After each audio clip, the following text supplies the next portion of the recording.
our last episode, our group of Cyberpunks gathered themselves and began their journey to Night City, their final destination. There, they will be able to collect the reward for the safe return of Adriana, a clone of Biotechnica.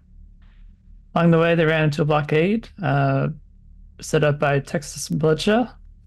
After some deliberation, Sig took it upon herself to just whip past these vehicles and leave the blockade in the dust. During the night, they stopped at the Nevadan farmstead in New Mexico. There, Arasaka sprung a trap, kidnapping Axel and Colt, while Sig and Natalia were interrogating Adriana about the ethics of her existence. Sig and Natalia spoke to Seiji Okano, a member of Arasaka, who wanted to make a deal. Give him our Adriana, or Axel and Colt die. After some quick thinking, Sig and Natalia were able to secure their release without giving over Adriana. Okano had a message, though. Biotechnica was planning to release their faces to the public and declare them wanted fugitives. Sure enough, the next day, the whole country knew about our cyberpunks.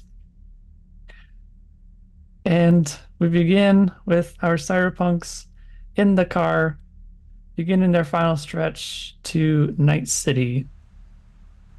Sig in the driver's seat pulls the car out into the dirt road, leading away from the homestead and onto the paved road. Passing into Arizona, you see much of the same scenery as you did in New Mexico. Pass through Phoenix, which is thriving relatively well, producing whatever crops can weather the heat, the wind, and the driven sand. Outside the city, however, it's a wasteland, save for the few desultory Native American tribes. After a few hours of driving on the lazy road, you see a sign which reads, "Welcome to the free state of Southern California." People used to say that California was big enough to be carved up to smaller states, and it was only in much more extreme circumstances than anyone ever imagined. Golden Coast State was split into two following referendum in 2002, ratified only in 2016. Soon after, they decided they didn't like this, so they declared war on each other. And now they've built a not-so-subtle 20-foot wall between them. And like most border walls these days, there's no warning shots. Night City lies on the coast between the two countries. Our cyberpunks keep clear of the LA metro, and their worn tires of your vehicle kicks up plumes of dust as you crest over the final hill, looking over Night City. You gaze upon the night sky, colossal towers of glass and neon piercing the clouds, titans of corporate wealth and hubris. One tower eclipsed them all, the Arasaka HQ, pricking the heavens, daring rivals to outdo such grandeur. You have finally arrived at Night City after all this time. What are your thoughts now that you've arrived in Night City? I think that Sig is well aware of their position and not wanting to be seen and maybe taking up residence in a seedier side of the city to kind of get their bearings and figure out what the next steps are. So she's gonna look back to the car and just kind of let everyone know, I think I know a place we can go. Not necessarily quiet, but quiet for people like us. And she's gonna drive them to South Night City. Okay. Does anyone have anything to add to that? No, Natalia's just along for the ride at this point. She wants to see where Sig takes them.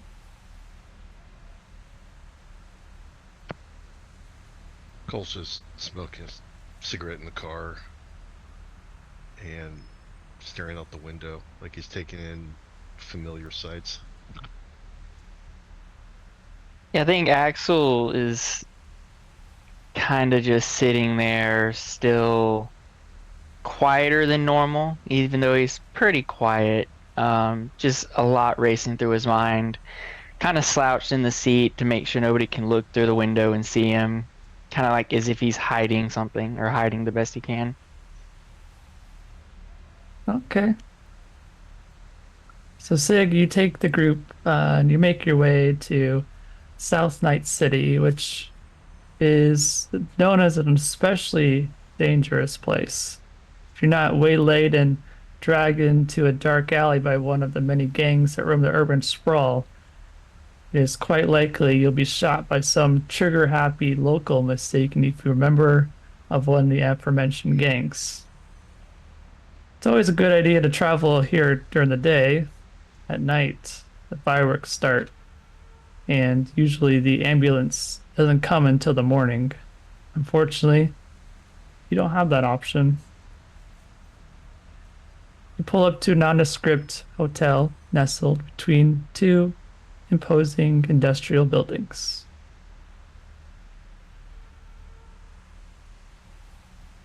Well, welcome home, everybody.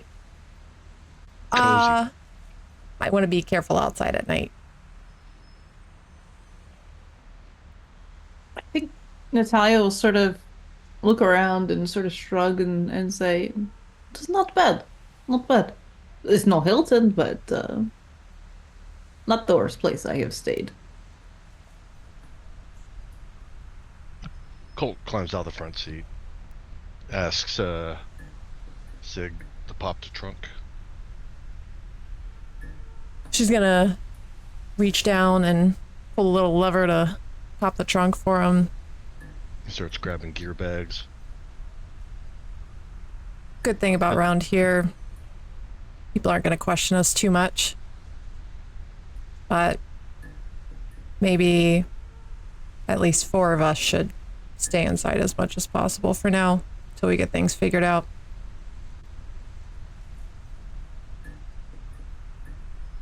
Yeah, I think the quicker we can get inside, the better.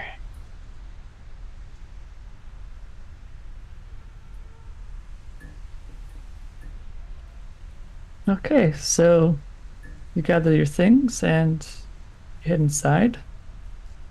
Inside the smoke-filled interior, the bored clerk barely registers you through half-lidded eyes, merely sliding a stained keyboard and taking any payment without question. Yeah, I think Sig goes ahead and just pays for this. Okay, so say that's 200 eddies. Okay. Sound good? Yeah, I think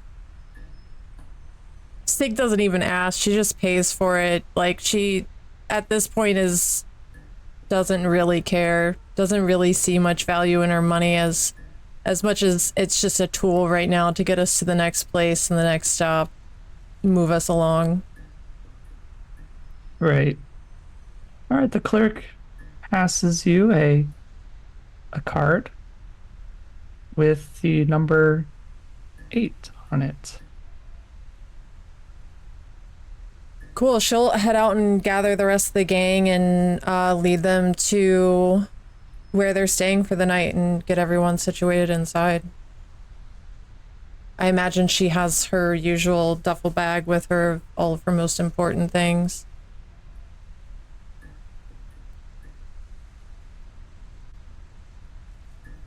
Yeah, Natalia will have her rifle case in hand, and she's already standing waiting for you in that sort of like slouched position. And she'll sort of narrow her eyes at you and then ask, "All is well?" for now. All right. Well, you all, and she points to the rest of the group, get them quickly. I will sort of trail behind to ensure nobody has followed you in. Good call. She'll move in. Axel will definitely move in without another word or thought. And Adriana, I don't think she has anything, but she'll, stay close to everybody and head inside. I think when Sig gets inside, she's gonna instinctually pop on the TV to the news and see if they're still running their faces. Um, yeah, so it's still like front page news. It's a big deal. If Biotechnica would definitely want to make this a huge deal. So it's they're still up there for sure. Yeah, she would probably leave it on. And just like go about setting her stuff somewhere in the room and finding a spot to settle into and lighting up a cigarette with kind of like a smug smile on her face, glancing over to it here and there. Colt, lit cigarette hanging from his lip. Glances at the television, glances at Sig, then back at the television, just shrugs. Axel is very uneasy about this news being just played over and over again on the TV. He's gonna try to escape from it, either in like a different area, different room, the bathroom, somewhere, to just get away from the noise. You should be able to hide in the bathroom. Yeah. Where's Adriana right now? What is she doing? She has taken a seat on the desk area, a little chair. Okay. I think Sig would sit somewhere near her and kind of lean in. So, now that we're all famous, I'm gonna assume that we don't have any connections left in the city. Got any idea of how we can get you back to your daddy? That's hard to say. I don't have a direct line to him. Though,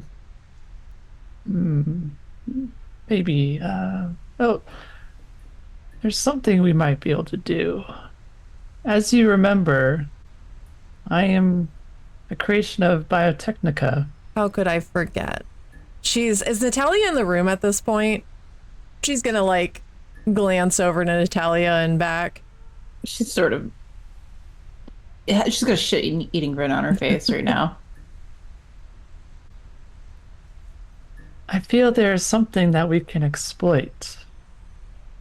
I like the sound of that. Go on. Biotechnica has integrated their most sophisticated processor and AI system into my brain. If a netrunner was to link their cyberdeck with my mind, we should be able to access Biotechnica's network through the net. From there, I could contact my father. He's probably somewhere in there. I might be able to reach him.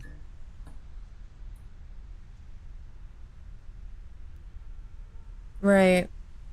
Well, this isn't really my school of thought. Natalia? That could probably be of assistance. She's already got the laptop out and she's already tapping away. I have some connections. Let me see what I can do for you. I might have to leave for a little bit to go meet up with some connections and bring them back here. I don't really want exact addresses on the web at the moment, obviously. So, one moment. And she starts tapping along and she's going to be reaching out to to Boris and that crew.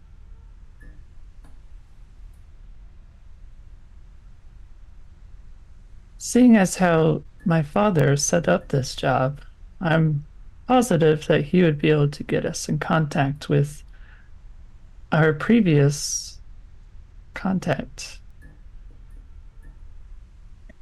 The one that we were supposed to meet originally. Right. Well, Dura, would Natalia know of any nut runners in the city? Um, I'm sure that Or where, Natalia would know some. let me rephrase that. Okay. Where would she know where net runners would be hanging out in the city? Um, she would know where netrunners are. I don't have like a Yeah, not at like an exact place, but yeah, like an exact place, yeah, yeah, but yeah. But she would have an idea. yeah, like Okay. she knows like the usual spots where they go and hang out Right. Okay. or they look for jobs, that sort of thing. Okay. Um, I think Natalia will look over at Sig and say, "Well, it's not like any of you can go anywhere anyway. Not yet, right now. Uh, give me a couple hours. I'll run out. I'll see who I can meet up with and who I can talk to. See Sounds if I can good. bring somebody back." Appreciate that. Since you are the only face not being blasted on the news right now. No offense, but it would be nice to get the right away from all of you Americans. It'd be nice to speak Russian for a little bit, if that's okay. That's not offense or anything like that. There you all are. I wouldn't say lovely people, but you certainly are people. Um, but none of you speak Russian, and that sort of it makes my brain a little bit screwy. So yeah, I think Natalia will sort of like hop up, cigarette between her lips. Um, I imagine she wants to go to like a Russian bar really bad and just drink like copious amounts of vodka so badly right now. When was the last time poor Natalia had any vodka in her system? Um, Vodka. She's so about a quart low. right, exactly. You gotta refuel the vodka. All right. I have comms in case you need anything. But please don't need that, I think. I will be very, very busy. Be safe out there. See you after a while. Very good. I think she takes her rifle case with her. It's almost like it's like glued to her hand at this point. And she does that sort of like lurch walk that she does out. And she's just like, that's how she walks. And very much like in a perfectly straight line. And I think that like maybe the first time you saw her do that, Sig might finally see the click there, like, oh, right, prison. And that all might make sense why she does things the way that she does things. Um, yeah, and she'll take off and she'll head into the city. I think once Natalia is like out the door gone, Sig is gonna look to Colt and Axel and just say, sure do hope she comes back. I was going to ask if you think we're ever going to see her again. I don't know. She's a bit hard to read. Strange one. Is it just like a Russian thing? If Might I be a was her, vodka thing. if I was her, I probably wouldn't even come back. Yeah, but there's a lot of Eddies on the line for little old Adriana Young. I think she'll be back.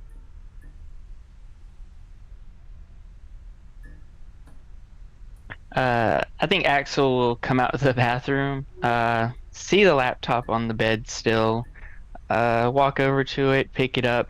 He punches in some things, does some scrolling. Okay. Yeah. Oh, maybe. Okay. He closes the laptop. He gets up, uh, walks towards the little kitchen area with the door, finds a glass, pours some water, takes a sip, looks around. What's everybody else doing right now? Colt's emptying his duffels and field stripping weapons and cleaning and taking count of ammo. Yep, that's exactly what Sig is doing. She is sitting on the table that's by this desk that Adriana is at. She had just kind of put her duffel bag down at her side, and she's pulling out. She's got her rifle and her handgun out, and she's also field stripping, cleaning them, just full on solo mode.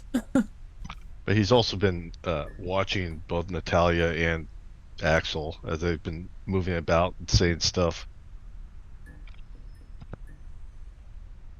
Okay. Axel's gonna put the glass down after looking around, seeing what everybody's doing. He's going to head to the door, but as he passes Colt, he's just gonna look at him and say, "Hey Colt, I'm gonna go check up on something. I think I have a good idea of something that can help us out. I'll be back in a little bit."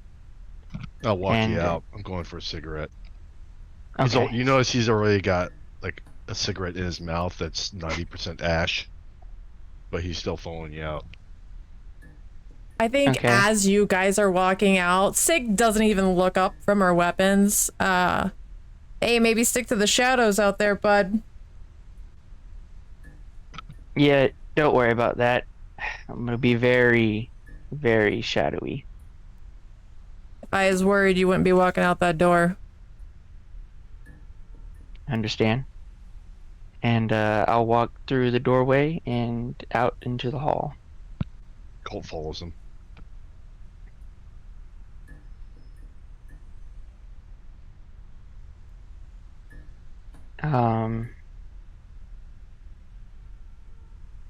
Yeah, Axel turns to Colt. You keep an eye on Sig. When you turn Well- around, you notice Colt is holding his pack of cigarettes out to you, expectantly. Axel thinks about refusing a cigarette from Colt, but looking at Colt, he sees this expression of, "You better take one." He's just staring at you flatly, dead. So Waiting for you to take a cigarette already. Axel will grab a cigarette. Axel's never smoked before in his life, and he'll put it in his mouth. Colt quickly flicks a lighter and lights it for him.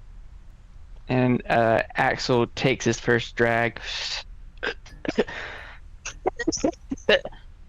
Oh, and these things are strong. As Axel's sitting there choking on his first cigarette, Colt pulls another one and lights it off the butt he's got going, and then he's smoking a fresh cigarette. And he says, "Listen, Axel, I don't know where we're going to land on this job. I don't know where Sig's head is at, but I know I gotta back her up wherever that takes us. So if things get a little crazy, we get split up, or worse, you may have to finish this job. And I'm not sure about Natalia. She's smart and competent, but I don't know if she can be trusted. But if you think you can trust her, you should take her help. If we get split up, you head to the red light district or any CD bar in Night City, and you ask for a guy named Malik. His name's Delete Malik. He goes by Control Alt Delete. He's a net runner I used to run with. I did a few jobs with him. You tell him that Colt has his 3,500 eddies, and he'll know it's legit. And then we can meet up that way. I'm sure we'll get through this, Colt. You don't have to worry about it. I, I feel like things have gone wrong so far, but I think we'll all make it out. There's a better side to this, I'm sure. And Axel will go to take another.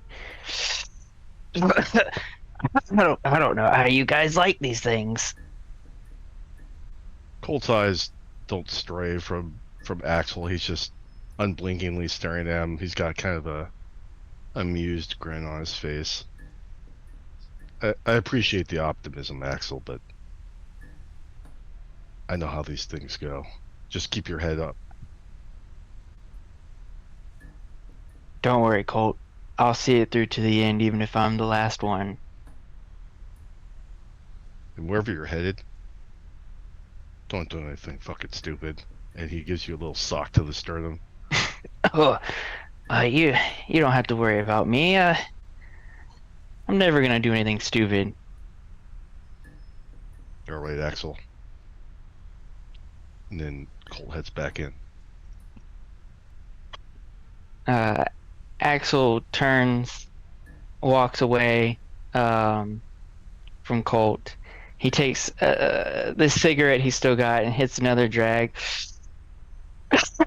Yeah, I'm done with this thing. And he tosses it to the side and looks forward. It's a bright, sunny July day. Axel is standing in line with the other graduates in the academy as the chief is finishing up his speech and announcing the newest members of the police force. As soon as everyone is done celebrating and clapping, Axel scans the crowd for his wife Chloe, noticing her walking toward him wearing a yellow sundress. I walk up to greet her as I pick her up in my arms, twirl her around, and give her a kiss. Congrats, honey. You made the force. Thanks, babe. It's only because of you believed in me and kept pushing. Oh, don't be so silly. You're gonna make a great cop. You'll be the most honest and hardest working officer on the force. I believe in you, Axel. I hope I can live up to your fantasy of me, darling. I just want to be a good role model and an honest officer who our future children can one day look up to. Thank you for always being by my side. Before Axel can get another word in with his wife, a mysterious man approaches. Excuse me, Officer Frost, is it? Huh? Oh yeah. It is Officer Frost now. As I smile at my wife and turn toward the man, I notice him standing in front of me, a stern, powerful figure wearing a very expensive, tailor-fit black suit. Uh, what can I help you with? As I extend my hand, offering a handshake. I think I can help you scale the ranks in the unit if you just do what I say. Axel stares at him, confused, as he fades back into the current reality of this world. Axel's walking down the street at this point. He has his hood up, drawn so nobody can recognize him. He was searching on the computer for a particular location. Would there be one close by, Duro, that... Yes, in your search, you found a place called Chang's Cyber Clinic and Body Shop, just a few blocks away. Axel will walk the blocks as conspicuous as he can be, making sure not to draw any attention to him as he gets to Chang's. Chang's Cyber Clinic and Body Shop. As he gets to Change Cyber Clinic and Body Shop, and he scans the area, makes sure nobody was following him, and walks through the doorway.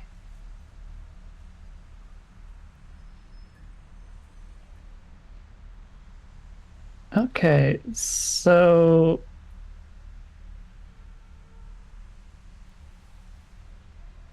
you walk through the doorway, and behind a dingy, transparent barrier, you see the back room's surgery suit, sweet lit in hellish crimson light, where Mr. Chang himself plies his trade on an unfortunate patient. A minute later, the diminutive Mr. Chang emerges, wiping blood on an oil rag. Ah, a new customer. My rates for services are quite competitive, and I'm and acquire even the military grade illegal chrome. No questions asked. What can I do for you today?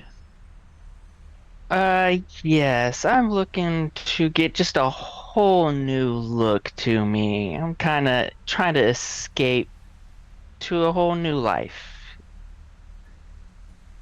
Ah, I see. Take a seat right here and I can get to work. He points to the table, like no operating table next to him. Axel will contemplate it. That he's worried that this probably won't solve all of the problems, but he's gonna go through it even though he's reluctant, and he'll climb into the chair. Mr. Chang pulls a marker and a blue marker and starts to draw lines on your face or where he intends to cut. He places a mask of your face and turns the gas on from the nearby canister. And as Axel goes under, his eyes close and reopen to a rainy day as he stands under an awning, watching pedestrians walking by, folding their umbrellas. As Axel scans the crowd, a familiar voice he has heard all too often since joining the first force and making a name for himself. If it isn't my favorite of Detroit's finest officers, I hope you're still enjoying all the benefits you have earned from all the intel I've been feeding you. With a sour look on his face, Axel turns to see Mr. Calhoun standing next to him, flanked by his typical goons. Look, I already told you, I wanted to be done with all of this. I don't want to keep taking these dirty bribes, no matter how much recognition I get from it. I want to start my family and show them I'm an honest and hard-working officer of the law, not some lowlife who takes bribes from a famous crime organization boss. I'm tired of turning the other way for you, Calhoun, and you're going to come crashing down with me if that's what it takes. I don't think you understand the situation, Axel. I own you and your family. I'm the sole reason you're not still fetching coffee for the rest of your unit. If it wasn't for me and my intel, you wouldn't be anything more than a desk cop. It is best you don't forget who you're talking to, Axel. I'm not your normal street gang leader. I have power and reach in places you cannot imagine. I'm not. I'm done being your lapdog, Calhoun. I won't stand for this anymore. I'm going to the chief with everything I know. Cleaning you and your dirty dealings off the streets will be the best thing to clear my reputation of being a dirty cop. I don't care how powerful you think you are or who you think you can control. I'm done with you. Axel, you will see what I am capable of. And with that, Axel fades as the gas overcomes him, and the operation begins.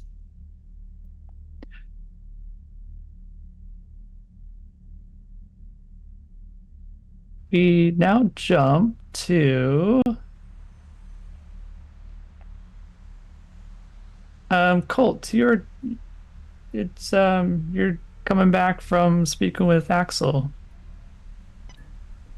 Yeah, I'm back in the room. I assume nothing's changed since I left. So he just goes back to cleaning and reassembling his weapons. Yeah, I think after Sig finishes her weapon detail, she's gonna slip the rifle back into the bag and slide her handgun into her jacket pocket, and she's gonna walk out of the room and make her way up onto the roof of this place. It's kind of a usual spot for Sig to disappear to. She knows no one's gonna be up there. She's gonna sit on the edge of the roof, her feet dangling off, and she's got her wearman on. She's listening to some music while she just kind of overlooks the city. Right now, she's wondering if Natalia's going to come back. I think that's probably one of the main concerns on her mind. If this would have been the perfect opportunity for her to run if she wanted to run. And Sig also thinks that she wouldn't blame her.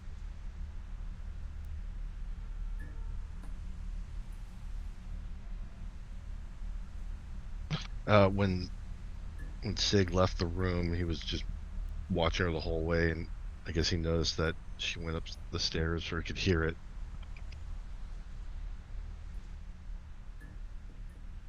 Yeah, I think Also- he would be used to like this shit from Sig at this point. This is a pretty normal routine from her, just kind of disappearing for a little bit of solitude, a little bit of quiet time, and normally if they're at a hotel or something like that, she would be on a roof, normally somewhere where she could get that solitude and quiet.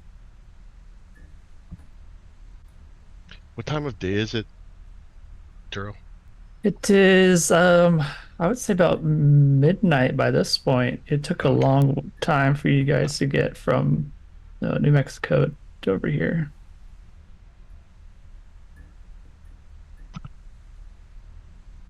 So I guess after a period of time, and Sig isn't back yet, Colt's going to head up to check on her. Yeah, she hasn't moved from her position, sitting on the roof's edge. How So after close Colt- are we to the water, Duro? Because I know South Night City is Port City.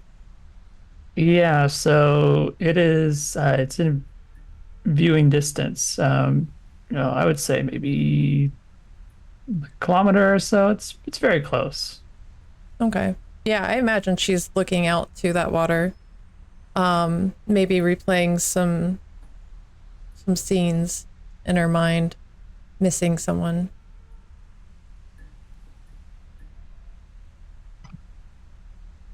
Do you hear the door of to the roof open when Colt gets there? And then he's going to come walking over to Sig, and he's going to take a seat next to her on the ledge. I don't think she hears that door. She's jamming her metal in her ears, so she doesn't know you're there until you're sitting next to her, and she kind of like flinches towards her gun and looks at you, but doesn't fully pull her gun once she catches the sight of you, and turns her music down and is just kind of like, Jesus fucking Christ. You know I listen to my music on like volume 11, right? Colt's just looking down at the cigarette pack he's removing from his pocket, and he's popping up a cigarette, and it's bad for your ears listening that loud. And he offers her a cigarette, She takes it. and he pulls one out for himself, lights them. You want you to doing? sit? Just kind of sitting out here doing a little thinking, you know, my usual. Wondering That's a if, nice view. yeah, yeah, it's a nice view, I guess. It's hard looking at that view and not seeing, you know, yeah. I don't want to talk about that. But sit down, get comfortable. Colt climbs up to the ledge and sits down next to Sig, feet dangling over the edge. Think Natalia's gonna come back? I don't know. Trying to think what I would do if I were her. Yeah, there's a lot of money on the line. But we got so much heat. This could go real wrong for us. Yeah. I wouldn't blame her if she didn't, you know. I guess we just give her the night and start looking if she doesn't. For Netrunner, that is. I mean, it's whatever. Yeah. Give her a chance. Yeah. I don't know where Axel fucked off to. But hope he comes back too.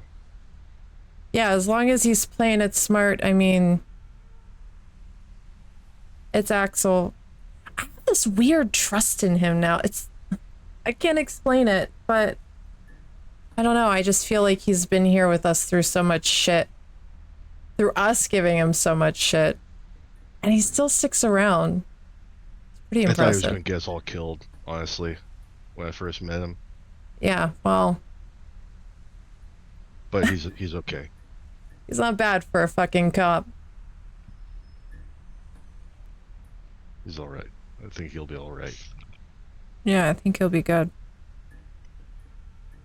You notice Colt kind of eyeballing the side of your head.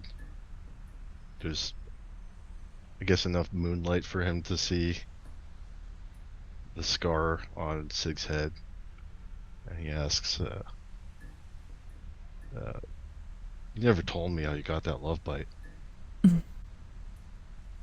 That's an ironic way of saying it. You have a way with words, Colt. Yeah, they never really had me do much talking. Yeah. You know, I wasn't always a solo. It was kind of a impromptu change of career for me. You know, I've been on my own since I was pretty young. Dad.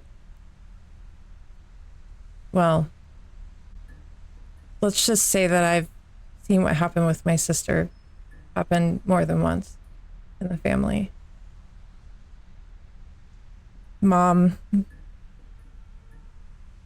Well, thank God she's not around to see all this either. But I had to grow up. And I had to grow up really fast. And so I did what any young, pretty girl in Night City does. I stripped. The money was good, but, you know, it only takes you so far. It's brain dances really get you somewhere, right? All those button heads. I never touched them. I heard they could turn you into a brain potato. Yeah, Unless I prefer the real thing. yeah. I'm pretty sure you've heard that they can get pretty extreme. It's not just fucking people are looking for on those things. And I just so happened to take the wrong job at the wrong time. Show up. Everything's normal. Except for the big finale. You ever seen what a lead pipe does to the side of someone's head? I Well, can't imagine. luckily, you know, My boyfriend at the time knew where I was, and he had been telling me not to take that fucking job, and I should have listened to him, but I did it anyways. And now there's only one of us to tell the story. But I made it out, not without a massive medical bill, and Jesus Christ, Mimi.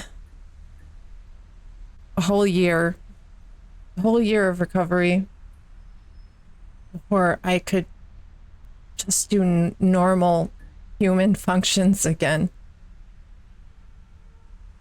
She was young through all of that. It was really tough. Yeah. But, you know, I lived and I'm here, a little uglier for it, but found a better profession in the process. Figured it out like I always do. That's kind of my job. It's always been my job. Just figure it out, Thig. Get in a tight place, figure it the fuck out. Colt's eyes haven't broken contact the whole time you were telling the story. So sorry for your sick. Sorry about all of this. Sorry about Mimi. Don't be sorry. You didn't do any of this. Maybe I've just got a lot of bad karma. Maybe in another life I was a real fucking selfish asshole and I deserve all of this. I don't fucking know. I'm sure Mimi would have had some great philosophical revelation through it all for me. I don't think we deserve this. I think sometimes it happens. And you do your best to get through it. It helps define who you are. And then you notice Colt's eyes drop from your gaze and Sig's gaze, and they go to the floor. He says, I grew up with a kid who used to tear the wings off of butterflies, rip the petals off of roses. I never could understand that. He was trying to destroy beautiful things. He was my adopted brother, my best friend. I was adopted by his father, who was a nomad gang leader. And growing up, we got into a lot of hoodlum, stupid fucking gonk shit, you know. Vandalism, theft, assault, you name it. He was always kind of a violent asshole, but it wasn't until the war. Before we went in, he got all chromed up.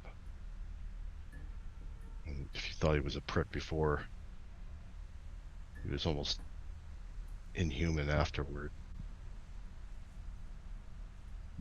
We were chasing some guerrillas through the jungles in Colombia, trying to sweep them out, stop their raids. And we entered a village, chased them there. Manny got a hold of a family. Clearly they weren't guerrillas. It was just a young couple with children, a little kid. He torched them in front of me, a flamethrower. I could have stopped him. Had the gun right to his head. I flinched, because he was my best friend, he was my brother. Couldn't do it. But he burnt them alive. I got to see that. And their blood is on my hands. Who knows how many other people he killed, how many innocent kids. Because I didn't act. And when I was trying to leave the village after I'd seen all that, this kid came running out of the house, the rifle. I got the drop on him. I had him dead to rights, but he was only like 9 or 10 years old. I couldn't pull the trigger. I hesitated again. He got shot off. Missed, tore through my jacket. Barely missed my heart. Ricocheted off my spine. Clean through and through, but instinct took over and I put a round through his eye, right between his eyes. As we lay there in the mud, bleeding out, I could just see that look on his face. Terror and surprise. I felt like I've been living that same day 17 years ago, every day, and that everything else was a dream. Sorry, I didn't mean to dump all that on you. Just never told anybody it before. Really never has been anybody since then. It's been on my own since I was a kid. For a long time, I wished he'd killed me. Should just let him finish me off. But then I met you guys. I met you, Sig, and Mimi. God, Mimi. Even Axel. It was like I had friends again. A family, even. I think as Colt is telling his story, Sig remains quiet through the whole thing, and she's watching him during this, and there's this sadness behind her eyes for him, kind of an understanding. And Cold at this point, he's already turned around and slid off of the ledge. He's just propped up with his back up against the ledge, chin buried in his chest, eyes glued on the ground. It's just a long silence between them. And he starts to raise his head up. I think that as he raises his head up, Sig is gonna catch him in a kiss.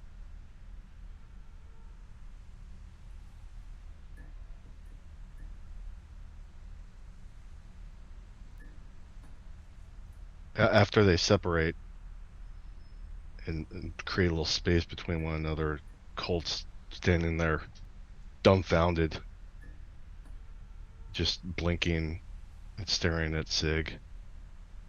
After a moment, he lunges forward and grabs her by the back of her head and embraces her deep and just starts to undo her belt.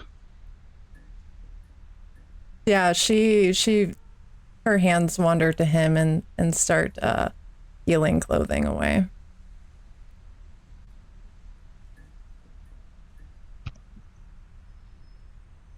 All right, we'll skip this part. How about Fade to black. how about we go to the part where you're coming back to the hotel room? Yeah.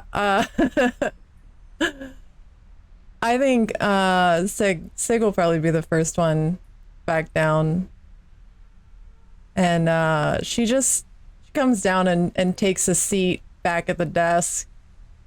She's got like her hair is a little bit more mussed than usual. And she's just kind of got like a hand on her head, or head on her hand, and she's just watching the newsreel again and smiling. Maybe not so smug of a smile. She's watching the newsreel, but her mind is elsewhere. Colt strolls in a few strides behind her, and if Adriana even looks at him, she can notice that, like, the front of his shirt is all wet. Yeah, so Adriana's she's coming out of the bathroom and she hears you two coming back. And she'll say, "Oh, you're back." And she'll look at Colt and say, "Colt, why is your shirt wet? Is it raining outside?" Oh, me and Sig just had a drinking contest. He says, as a wry smile creeps across his face, and he brings up a cigarette to his mouth and lights it, and then he gives Adriana a wink. I don't And then smell any alcohol though. I'll tell you when you're older. He takes a long drag, and then he places a cigarette between Sig's fingers and blows out a plume. She just kind of like offhandedly accepts it. All right, so the three of you just kind of hang out, maybe snap a bit for the time, watch the news. Yeah, I need a It's, nap. and it's a few hours later that Natalia comes back to the hotel.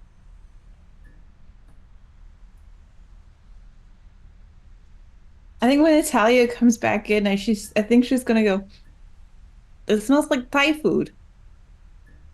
Were you guys fucking? Wow, came back. Yeah, of course I can back. Why wouldn't they come back? I don't know. Would have been the perfect time for you to bail if you wanted to bail. Are you gonna answer my question about the Thai food? Did you guys get Thai food without me? Yeah, I'm sorry. Next time we'll make sure to order extra for you. I didn't think it would be your thing. I ate gruel for several years. I ate prison food. Right. Next time we'll get you a snack. I see you're alone though. Any luck out there? I think at this point you might detect a whiff of vodka and cigars on her. Yeah, no net runners. It's most unfortunate. And not a whole lot of Russian speakers. All these Americans in the Russian bars claiming Russian heritage and we don't even. But no net runners. No net runners. All right. So what do we do now then? I could always call Boris.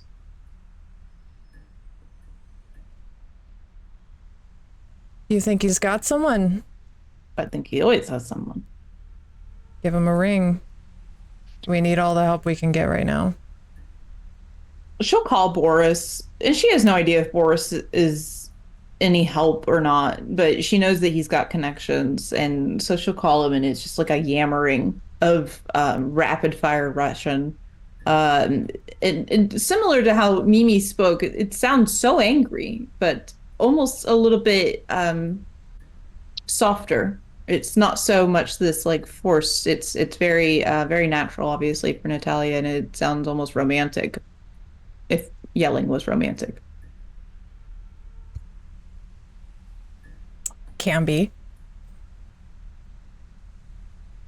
Natalia wouldn't know. She didn't get any Thai food, so.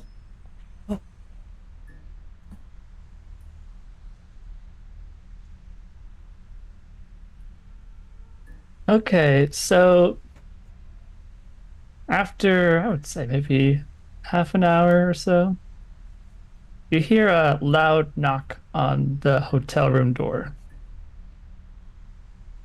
I I think- Natalia. Oh, go ahead. I'm sorry. I think Sig instinctually pulls her handgun out of her jacket and chambers around.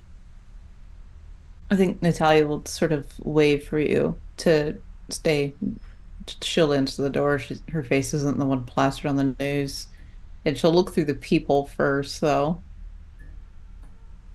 You see, standing just beside the door is a tall man, probably in his late 30s, wearing a tan jacket and cargo pants, black combat boots, and a balaclava covering his face. And standing behind him is a similarly clad man. It's Boris. I think she will ask in Russian, Which way does the bear run? To the east. Bear east. The bear runs to the east. Very good. And she'll open the door. You see Boris and the other man walk through, and he just steps past you. He doesn't even say anything to you. He just walks through. Boris doesn't say anything to me. Oh, I'm sorry. It's complete up. And he just begins to like look around inside the room, and he takes notice of Sig, and he just says, "I heard about Mimi. You're her sister, no?" I am. You can just see, like, all the color has left Sig's face. And she's just glaring at this man right now. The audacity. Boris, he turns to Natalia and says, "Natalia, where is this woman? I bring a netrunner. He begins work immediately." Natalia will sort of motion for Adriana. Right there. The guest of honor. The netrunner walks over to Natalia, and Boris, he's not too interested in standing around. So he turns and says, "My comrade has everything under control. I will leave now." Thank you very much, comrade. And then Boris begins to walk out. I think Sig is just sitting completely still watching all of this, and she's kind of slipped her handgun back into her jacket, and as he's leaving, she's gonna stand and pull out a cigarette, like she's gonna go outside and have a smoke, and she lets herself out behind him as discreetly as possible. Okay, so you see him, walking down the hallway. She's gonna follow him. She's gonna follow behind him until he gets out of the building and into the parking lot. Okay, so he walks out, and you see his, his old beaten car out in the parking lot. He's heading towards it.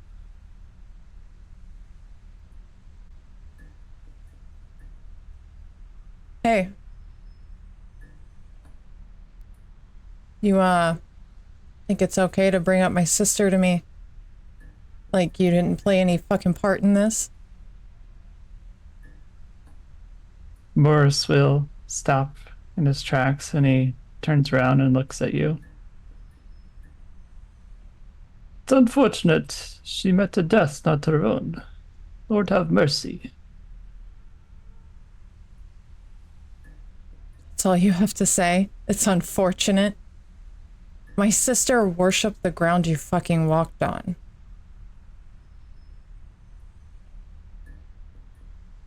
"You were making an elephant out of fly. I was just providing art supplies." Art supplies. And how is she getting all those connections in the city? To go see Ripper Docs? That wasn't you, was it? No, not me. No, some other Russian. Some other Russian. Did you know what she was doing? Who's to say? We did lots of things. What we did together, what we did not do together. It's hard to say. I would like to roll human perception to see if he's full of shit. Okay. Go ahead and roll your Human perception against his it's just cool. It's a 23 for me.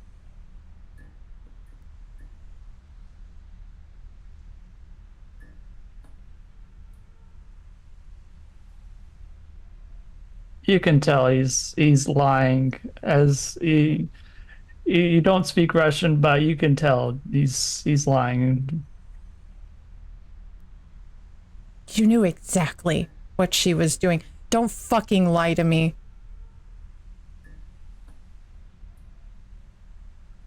Did you forget who I am, Boris? Did she never tell you about me?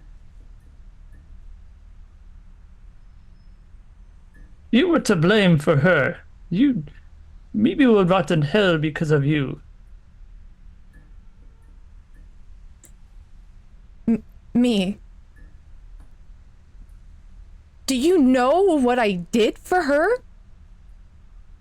Do you know what I sacrificed for her?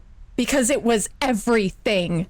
I sacrificed my entire fucking life for her, Boris. Everything. And you have the fucking audacity to tell me that I did this while you're perusing the night with her, taking her to fucking Ripper Docks, letting them put machines inside of her. Did she ever tell you about our father? You may have. I don't remember.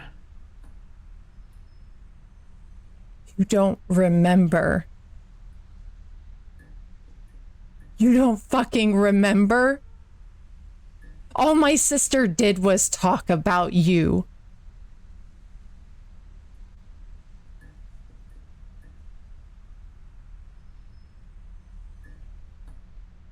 How about you fucking remember, Boris?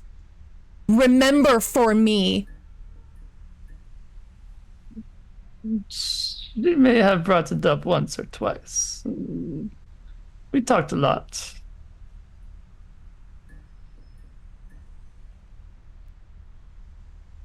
Give me one good reason why I shouldn't fucking kill you now in this fucking bullshit parking lot down here in the South where no one's gonna give a fuck. No one's gonna come looking for you, Boris. Boris is gonna reach down, like you see his hand slide down to his waist. What are you doing, Boris? Making another great fucking decision?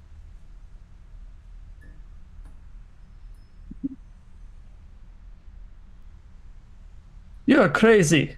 You hear me? You're crazy. You kill your sister, now you want to shoot me. Yeah, I killed my sister. Sure, I killed my fucking sister. You don't have to remind me. You don't have to fucking remind me. I will live with putting a bullet through her fucking brain every breath of my life.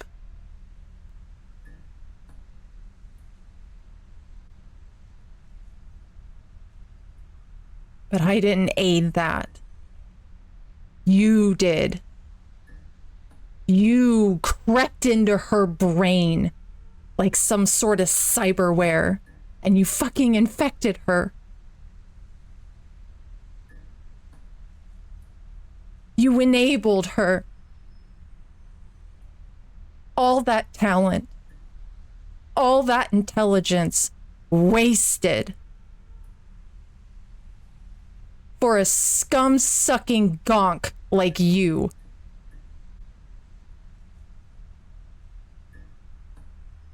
I have no time for this. I have more important things to be doing. I think you have plenty of time for this.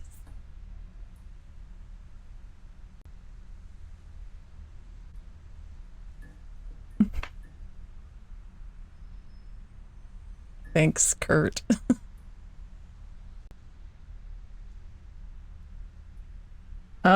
Let's see, what's Natalia and Colt doing with all this? You've noticed that Sig has been gone for a while. Colt immediately clocked Sig's body language and the expression on her face as soon as he heard it was Boris. So he's been up pacing, going to the window or the people that, I guess, would I be able to see them from where we are? Yeah, you'd be able to see them out front.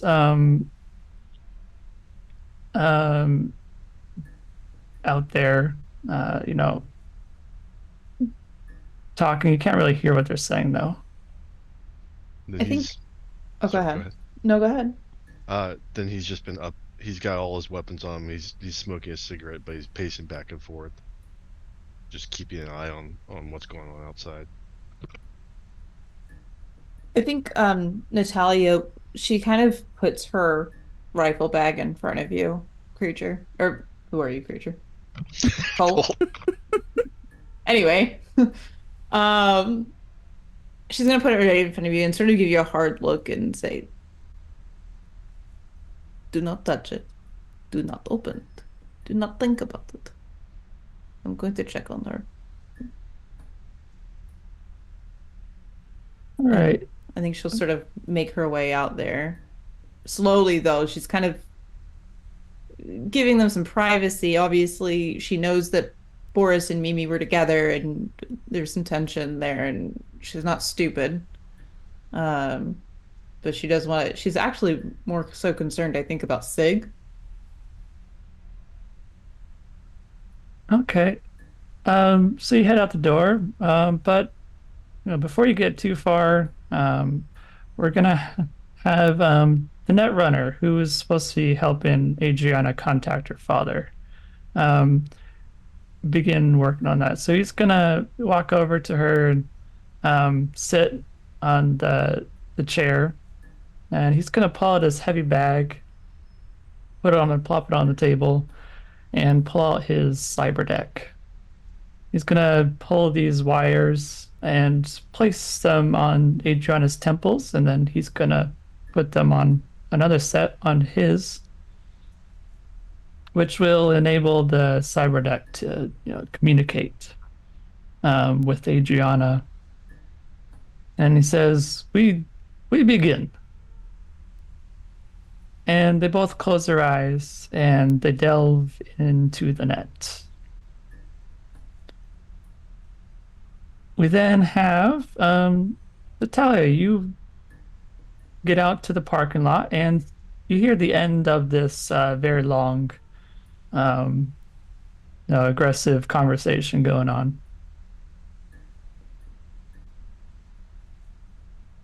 I think when you walk up to us, when you see us, we're probably like a good distance. Like he's at his car, but she's still kind of back towards the building. She hasn't really gotten close to him. She's just kind of screaming at him from the parking, like to the parking lot.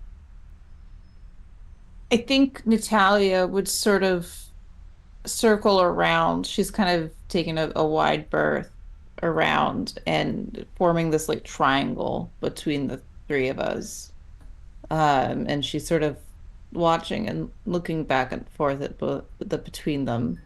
But she's not doing anything, she's not saying anything, but she sort of gives you one of those looks where it's like, not so much I have your back, 'cause she doesn't really, but it's very much a, I'll protect you if he does something stupid, I'm gonna protect him if you do something stupid kind of thing.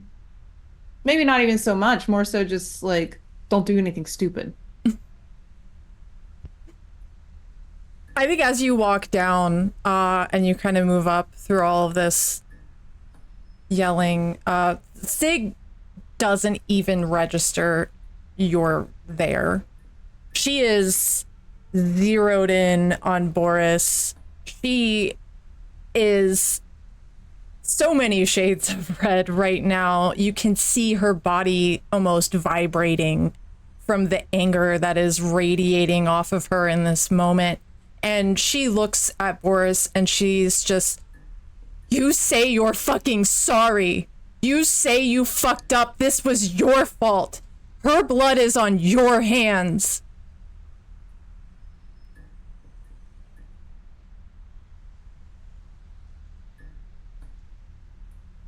Boris is he's gonna look down at the ground and he'll look up and say, "No, I did not kill her.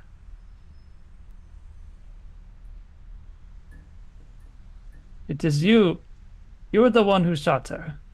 You made that decision." Fuck you. And as she says that, she's pulling her handgun out on Boris and just holding it straight out. And Boris will likewise pull out his gun and point it at Sig. With that, we're gonna cut to Axel, who is currently under surgery, getting a new face. You are now just coming out of surgery. You see Mr. Chang looming over you. I see you made it out. Now tell me what you think. He's gonna hold up a mirror to Axel, and you see a completely different face, unrecognizable from the Axel of old. Axel, with his groggy, cloudy vision after just coming out of being under, barely can make out the mirror at this point, see his face, does not recognize who he's looking back at. It's unreal, the difference it looks. It's almost like a video game. You really did a good job there, Chang.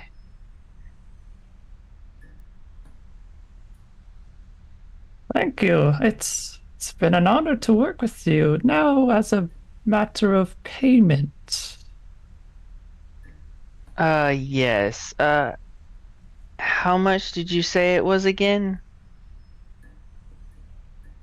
5,000 eddies. 5,000 eddies. Okay. Axel scans the room. Is there anybody else in here? Anything like that? You see another patient who is, he's recovering as well. He's out, but you did see him as you were coming in. He was waiting to begin having his operation. Okay. Axel will slowly sit up, feeling like he's coming to himself and able to move around. You have to understand, Chang, that this has to be of utmost discretion. No one must know I was here. Of course, no one will know. It is our secret. And there's no recordings of this, correct? None at all. Good. Real good. Axel will sit up, get up to stand from the chair. A little weak-kneed at first to get his balance, and leg seems to have fallen asleep sitting there for so long. Where do I pay at? Come with me. And he takes you to the front of the shop where he has his little desk area. Axel walks up to the desk, looks around, makes sure there's nobody in the vicinity.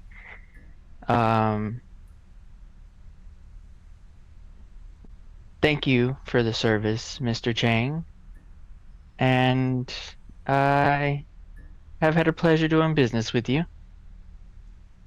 And as Axel is reaching to put his chip to pay with Eddie's, he instead pulls out his pistol, aims it at Mr. Chang's head, and pulls the trigger. He falls slump on the ground. Blood pours from his wound onto the white floor. And as you look down at him, you can see his lifeless eyes staring back at you.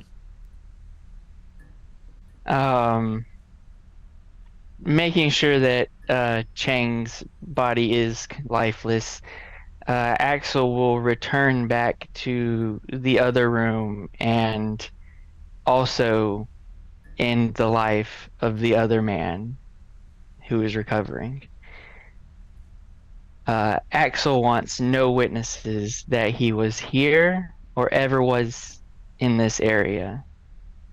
And as he does that, he cleans his weapon, holsters it, and walks out the door.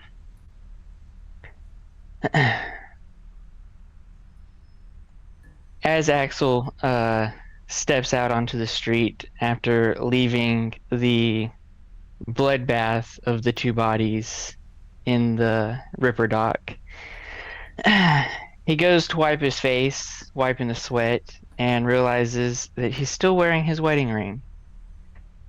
I take my fingers, begin to twist as I take a moment to reminisce. It's a snowing December evening. However, it's not just any evening. This is Christmas Eve. And I've just finished my shift and arrived home. I get out of my patrol car, a huge smile on my face, knowing I'll have the next couple of days off to enjoy the Christmas time with my beautiful pregnant wife. I approach the door to our house. Before I open it, I brush the snow off my uniform and hold the vase of flowers behind my back to surprise my wife. As I fumble with the keys and eventually get the key in the door turned, I open the door and announce, "Honey, I'm home," and I have, as I step to the doorway and into the living area, I stop in shock and drop the flowers from behind my back as it shatters to the floor. Laying on the floor in front of our couch is my pregnant wife. I rush over and grab her and begin to shake her to wake up. "Chloe, Chloe, baby, wake up, Chloe, please, Chloe." I pick her up, put her on the couch, still in shock and disbelief. As I place her on the couch, I notice she isn't breathing. I put my fingers on her neck and on her wrist, checking for any sign of a pulse, and I get nothing. No, no, no. This can't be. This can't be real. Chloe, baby, wake up, please. Chloe, you need to wake up. Just then I notice a glass on the floor next to Chloe where she was laying. I go to grab my phone out of my pocket to call for an EMT. As I pull my phone out, I notice a new message on my phone. It reads, "I told you, I own you and your family. You can't run and hide anymore. You're next, Axel. Merry Christmas." As Axel fades back, he's staring at his ring. He rips it off, tosses it to the ground, and starts to walk down the sidewalk as the ring rolls in the opposite direction.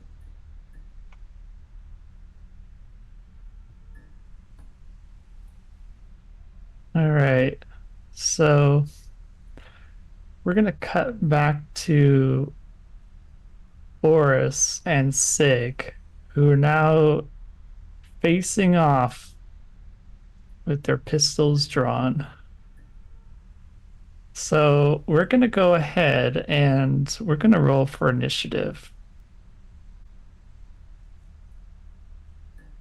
I am gonna use an advantage. Good idea. Where is it? There we go. So I'll just roll twice. I'll roll the same thing twice. Don't worry about it. Oops. Fine. It's a 22.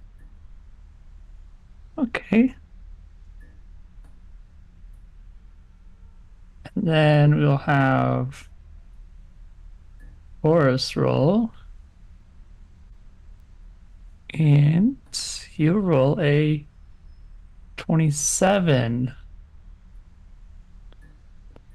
So Boris, he's got his Sturmer Type 35 drawn. He's going to begin firing at Sig.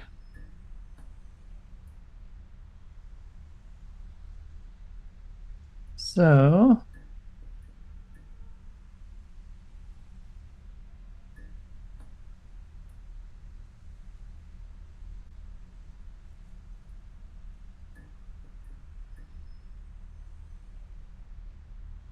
let's see, we're doing a shoot here, close range. All right, now we're gonna roll.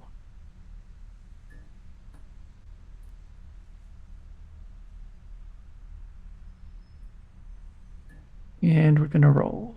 Okay. So he's gonna roll a 24, which will hit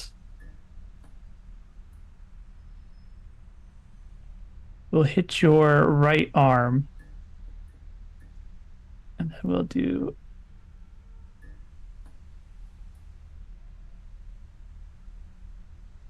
so it's gonna hit your armor, but because you have such heavy armor all over you, it's not gonna penetrate anything. You're gonna still take that that one. Actually, no, because your toughness. Okay, you were not gonna take any damage. Does my armor still take a point of damage though? Yes, it'll take a damage. Just one, or is it Just one. Just Your armor's one. gonna take one Okay. damage. Yep. You're gonna have to remind me what button I push for Okay. my weapon, my Colt. Is that, do I just roll? Yep. 'Cause we got close range. That's a plus. I'm gonna use another advantage on this Okay. because I really want a good roll. Did that not go through? Do something wrong. Um.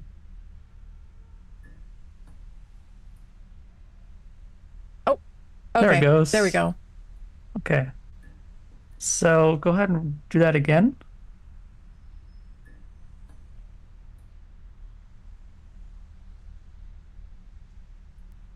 Okay, so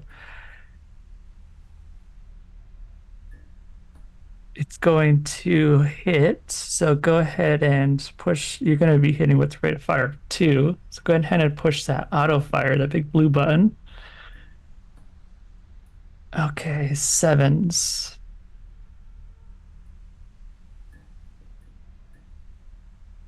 All right, going to hit his upper left right leg. Unfortunately for Boris, he's not really well prepared for this sort of fight. He doesn't have any armor, so he's going to be taking all that damage into his legs. So he's That's going to roll a save. 35 points of damage. Is that the femoral artery? That is, in fact, the femoral artery. Fun fact, if it's in the leggy. Yeah. Yep. Let's see. You'll bleed out very quickly. So, yeah, Boris is he's gonna your shot is it's gonna rip his leg right off. Oh, I It's imagine he falls to the ground at this he, point. he falls to the ground. Yep. He Ju- was not prepared Was for it this just sort of thing. was it just one leg that got blown off? Six shot the same leg twice. So so he falls really stupidly, is what you're telling me. He's just gonna like He's gonna kind of, whoa, here I he's go. gonna like lean over. Like a Lego. I don't know Yeah. why I'm imagining a Lego falling like that. Well, Uh, how is he looking now? let's see. So you dealt 18 and 17.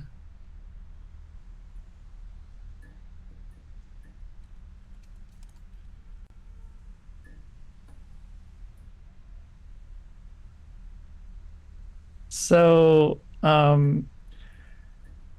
you struck his artery and he is beginning to bleed to death. Beautiful. I think Oh, good. Sig, are we still in initiative? No, he's moments from death. Yeah, I think as he's laying there bleeding out, Sig kind of stomps forward and she's going to dig the toe of her boot into that just mass of meat and viscera that's now become his leg, and she's gonna kind of like kneel down as she's doing it towards him, so like her face is what he is seeing as he's dying. Could have just said you were sorry. Maybe I would have let you walk away. But you had to be a fucking tough guy, didn't you? And she's gonna bring her Colt to his head and say, I'll see you in fucking hell, you piece of shit, and just pull the trigger point blank. You see bone and brains scatter all over. As you pull the trigger, Axel, you are just returning to the hotel and you witness this. Same with Colt. You can see all happening from the window. I imagine Colt has right burst through the door and he's sprinting up to like a skid to see what's going on. Axel, completely confused of what the fuck is going on, in shock, is wondering why Sig is over the top of this man, pulling the trigger, killing him. Obviously nobody knows that this is Axel, so he's gonna take the moment to see what's going on before he actually walks up to anybody. Do we see not Axel standing over there gawking? I'm gonna roll for stealth. Yeah, give me a stealth roll. Yeah, you trying to be sneaky? Would Yeah, you you- like to use a advantage? I want an advantage on this stealth roll, please. Yeah, we got to be careful. Colt will shoot you. I think any of us are liable to shoot a stranger at this Well, point. Natalia doesn't have her gun on her at the moment, so she does know jujitsu, so she will put you in a pretzel. So That's hot. Of course, I rolled the same thing twice as well. All right. good. No, it's not. Oh no. Could I have the three of you roll a what is that? Awareness. Roll me an awareness, please, to see if you notice Axel approaching. Oh, I gotta find awareness. It's hard to see. It's under intelligence skills. I'm not gonna roll because I don't feel in this moment that Sig would even be paying attention. I think she's just like kind of frozen in time right now over Boris's body, just kind of watching this hole where parts of his face were kind of like leaking out onto the cement, and she's gone in this moment. Mm-hmm. Natalia, you're gonna notice Axel approaching. I'm sorry, I know Thai kickboxing, not jujitsu. So, I think Natalia's gonna, if she notices him standing there, she doesn't see that this is Axel, she's going to march towards him and grab him by like the scruff of his neck, basically. And you just see angry Russian woman. Whoa, what is the meaning of this? You saw nothing. I saw nothing. Just a reminder. Just what did you see? Nothing. Excellent. I'll make sure of that. Come with me. And she's going to start dragging him towards the hotel room. Okay. He won't put up a fight. He'll allow it. He's scared that maybe Natalia will actually end his life for just being there. We'll get to how Natalia is feeling in a minute about this whole situation. Yay, yay, yay! But she's gonna drag him up towards the hotel room, and she is going to shove him into Colt. They found somebody, a peeping Tom of sorts. Colt's immediately got his handgun tucked under Axel's chin. Who the fuck are you? I was just passing through. I saw nothing. This is, Colt. you know, these streets. You see nothing here. You just Colt. mind your business.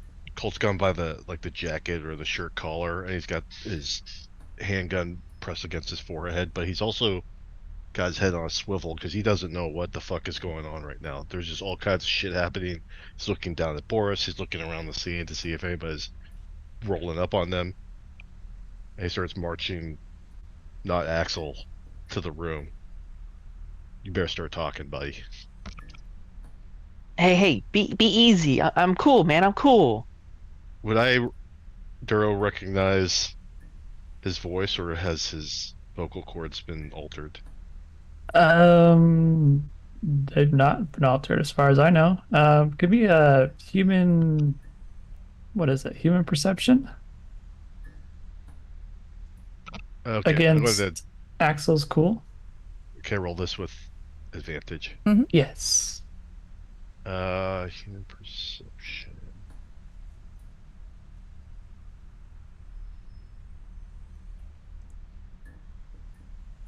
Okay, you notice something is definitely off about this guy, not because he's just hanging out at night in a dangerous place.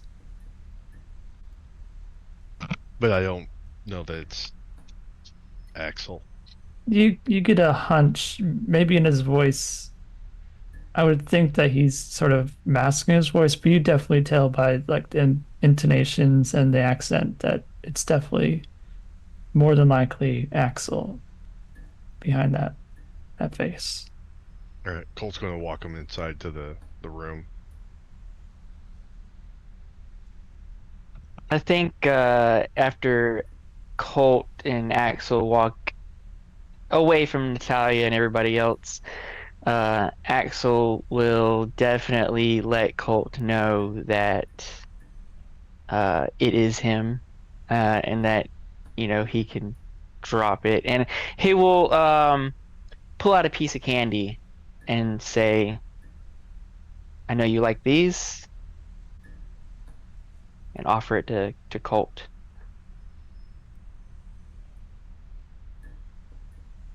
He snatches the candy immediately before you've even said much and pockets it. What did we say? Don't do anything fucking stupid. What the hell's going on? This is not stupid. It will pay off in the end. Trust me. I feel better now. I'm more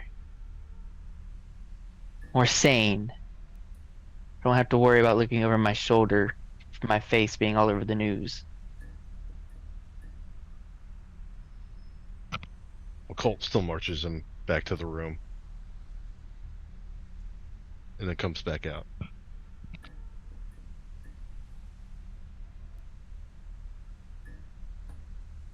Okay, it- so oh, good. Go ahead. Oh, I was just gonna say, you two can head back to the others if you wish. I think Axel, if allowed to, would follow Colt back outside, but not like walk out into the parking lot, but kind of sit from like the doorway in the shadow, if possible.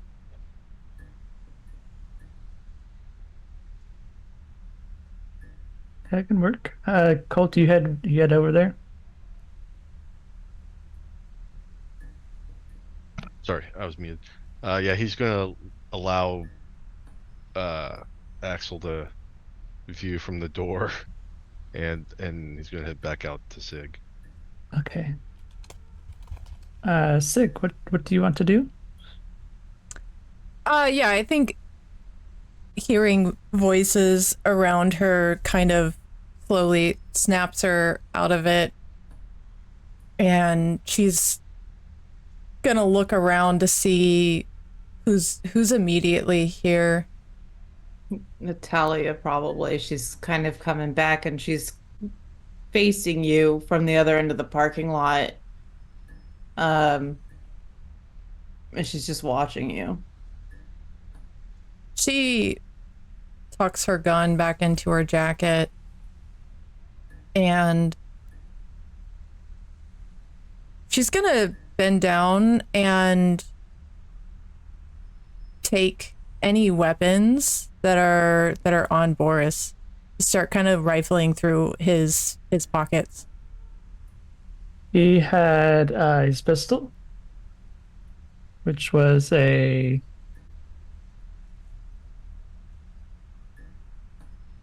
Sturmer Type 35, and he had a single grenade on him as well. Beautiful. I collect both of those things.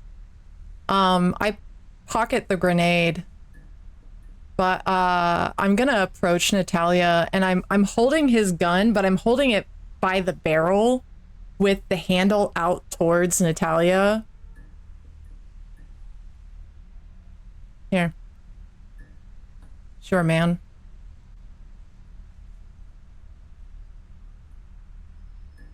You get a long, pregnant pause from Natalia.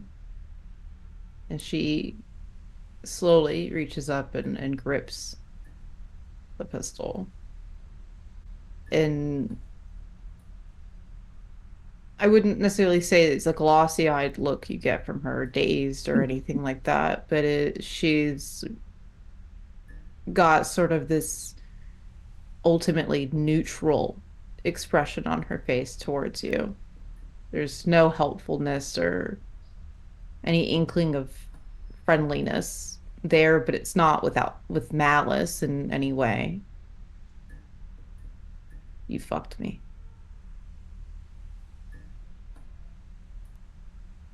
Your man fucked you. No. You could have waited. Let me explain something to you. Since you needed something to be explained to you, I understand loss. We went over this together, right? At our little bonding moment there in the barn. But you could have fucking waited until this job was over to get your revenge. So here's what happens, right? Is Russians talk, we talk. We figured it out yet. We like to yammer along. It is as our way to fill the void of the utter despair of our ancestors. That net runner out there who was helping us figure out to get your girl to talk to her father. That was Boris's guy. That net runner is going to come and find out that you shot Boris. I brought Boris here. What do you think he's gonna go do? He's gonna go talk. And she wants to wait, and she wants to give you a moment to understand what she's saying.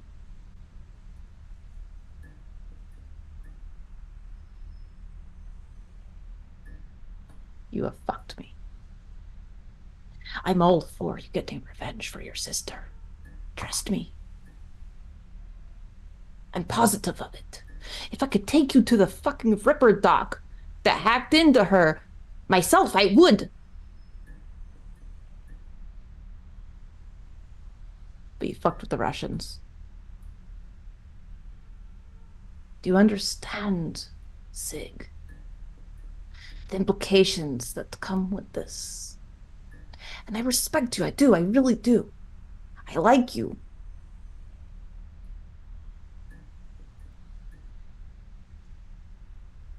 But we need to clean this up very quickly and very quietly. We need to let that netrunner know 2 things. Boris left without him. We will call him a cab. No problem. We do not know where Boris went. He left. Felt so much guilt and remorse over his lover, your sister, that he has left town. He left in tears. Russians can be romantic. And I need to know something from you, Sig. That you are never going to fuck me like this again. At least tell me that you're going to fuck with the Russians. Do you understand me? I get it. I didn't want to put you in this position. That wasn't my intention. And I'll be happy to help clean this situation up and take full responsibility for anything that's to come out.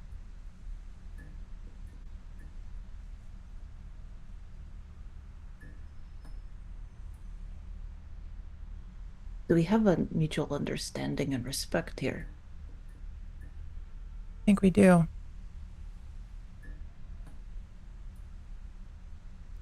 My role in this little group you have here is to help you fuck Corpos. You've been successful so far. I like this about you. Let's not forget this moment that I am a woman of scruple. I did my time.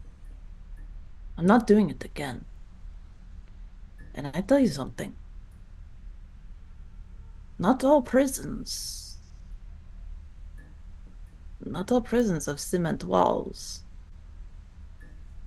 Some have the faces of your family.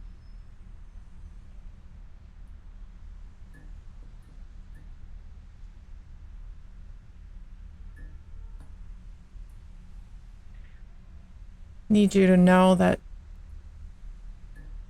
just wanted answers. I understand this. And I'm sure you heard some of the things that he had to say to me. For what it's worth, fuck Boris. The guy's a prick anyway. I don't disagree with you. That is not in the question whatsoever, I assure you. That will never be the question. It's when you take your moment. Make the moment count. Don't fuck people over who like you and want to help you.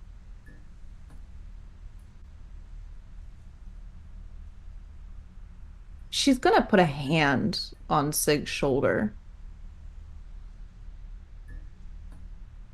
You know what they call me, right? What's that? The zeitgeist. Do you know what that means? No.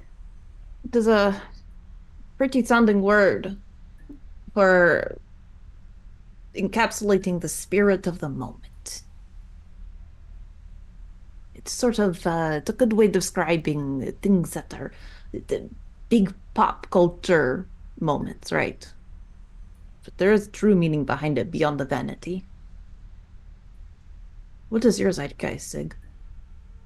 What is your spirit of the moment?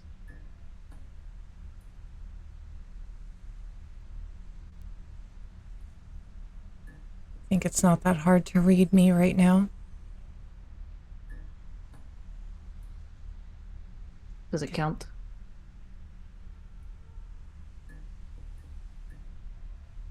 I'm gonna make it count. Good. There's a man that was watching. He's up over with Colt.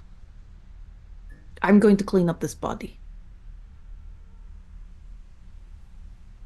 Go talk to them. And remember, Boris left. Boris was so distraught. He might have left the country. We'll call a cab.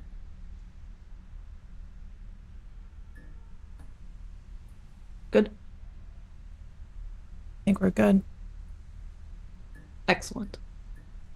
And Natalia is going to very quickly look for some plastic sheeting somewhere. I would imagine this is a rough area. She could probably grab some very, very easily. Yeah, so it's an industrial area nearby. Outside you found just laying there big rolls of plastic. Amazing. She's gonna bring that over, and if anybody watches, you see Natalia do this like she's done this many times before. She's going to roll Boris's body up, and she is going to drag it into the trunk of the car that they had brought with them. And she's going to close and lock that trunk.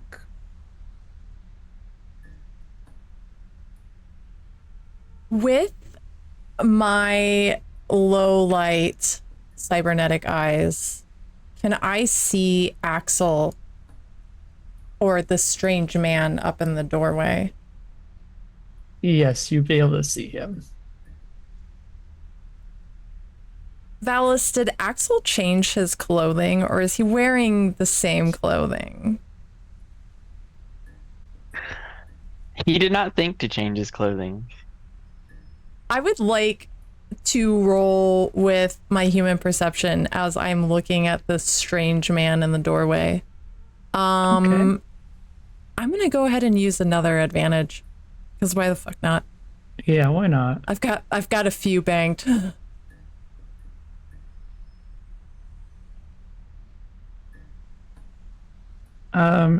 Axel, go ahead and roll your cool for me.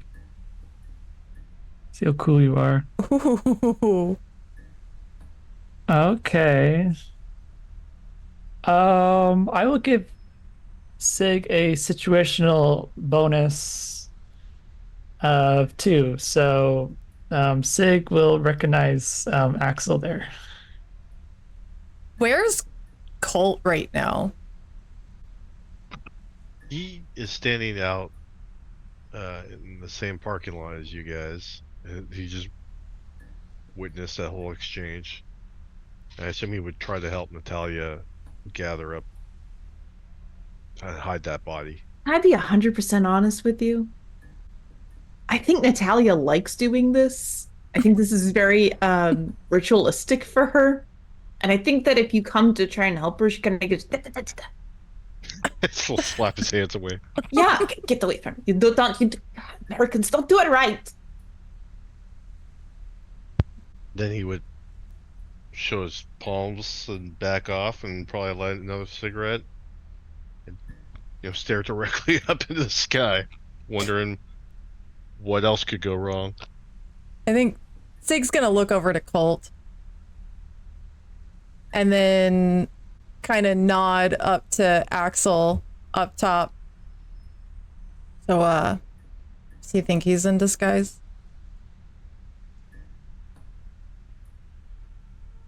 Yeah, he's a master. You would have thought that, if you're going to get a new face, maybe you'd bring a change of clothes, but no one I don't ever think said he's hiding cops from were us. smart, right? Maybe he's not trying to hide from us. I don't get that feeling. Still. But we should have a talk with them. Yeah. I think we should. She's gonna look up to Axel and just do one of these. Axel will mosey on over.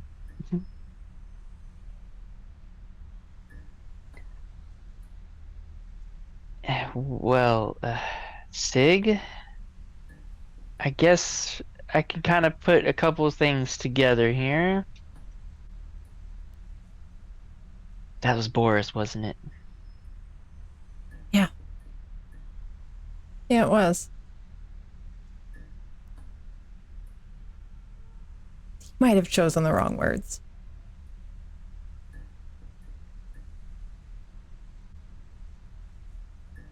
Yeah. What about you? You look different. Oh, yeah. Got a new style I'm trying out. Right after you say that, Colt pulls the soft pack of smokes out, pops up a single cigarette, and holds it out for Axel. He smokes now, too? Hey, Are sure, those you my could cigarettes? you could call it that. Oh, I found these somewhere Right. in your jacket. You guys are a sneaky pair. So you got a new name you're not going by?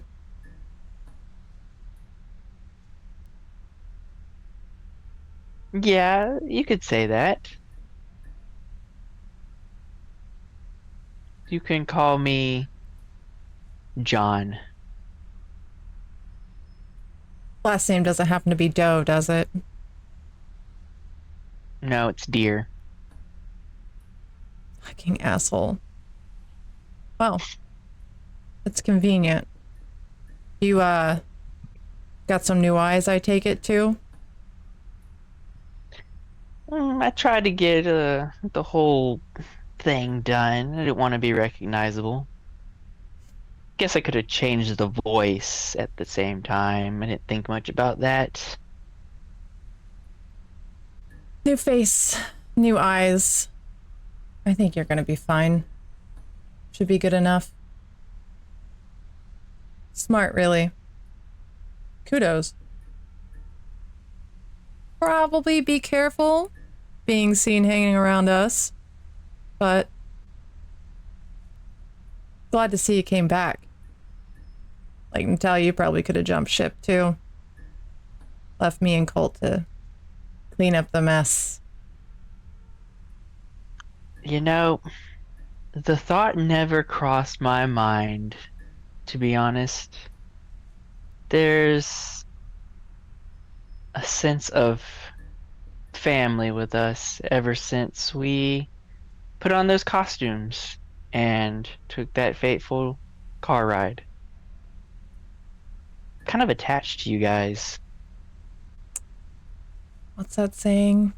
Blood of the covenant, thicker than the water of the womb. Yeah. Glad you came back. Colt socks him in the arm real hard, and then like points the pack of cigarettes at him again. Axel will take it, but he won't smoke it. He'll put it in his pocket. I'm gonna save this for a special occasion.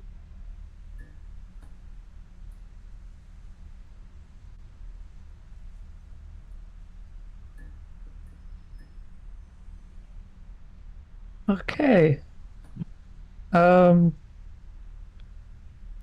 So with that, you see Adriana coming down the hallway from the hotel room. Where is Natalia at in her current endeavor? I want to say She's just doing weird stuff, but she's not. Um, doing weird stuff. No, I think Natalia is probably coming back to the hotel room. She's got like blood all over her, and she probably wants to wash all of that off until before anybody sees that. All right, so the four of you see Adriana coming down with the Netrunner, and she stands there in front of you. She says, I have a message from my father.